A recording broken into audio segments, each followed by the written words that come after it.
Heute zaubern wir gemeinsam Pasta mit weißen Bohnen und Speck oder auf Italienisch Pasta fagioli con pancetta.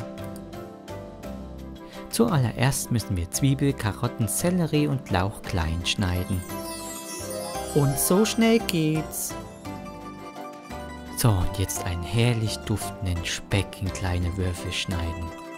Dieses Rezept ist für ca. 4 Personen ausgelegt. Wenn ihr weniger wollt, halbiert die Zutaten bitte.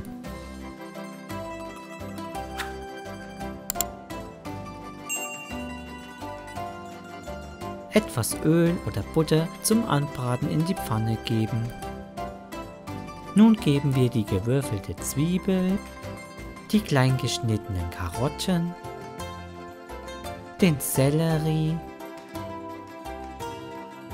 und den geschnittenen Porree dazu. Und wer möchte, kann noch eine Knoblauchzehe hinzugeben. Das alles jetzt gut anbraten. Nun geben wir unseren leckeren Speck hinzu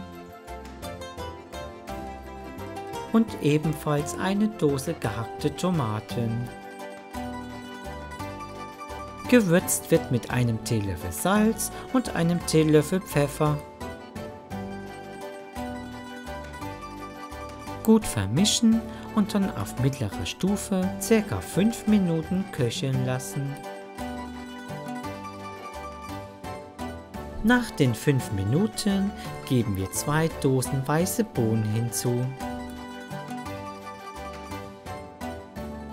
Zum Abrunden vom Geschmack brauchen wir noch 2 Lorbeerblätter und wer es scharf mag, ein wenig Chili.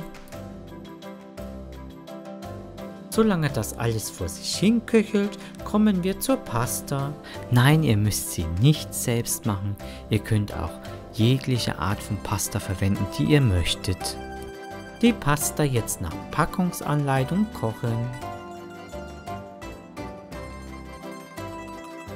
Damit unsere Soße besser an den Nudeln haftet, geben wir 2 bis 3 Schöpflöffel Nudelwasser hinzu.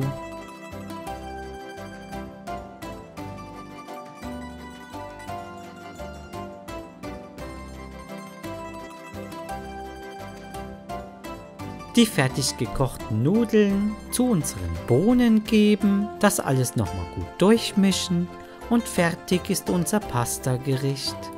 Viel Spaß beim Nachmachen, hier nochmal das gesamte Rezept und ich verabschiede mich bis zum nächsten Mal. Ciao!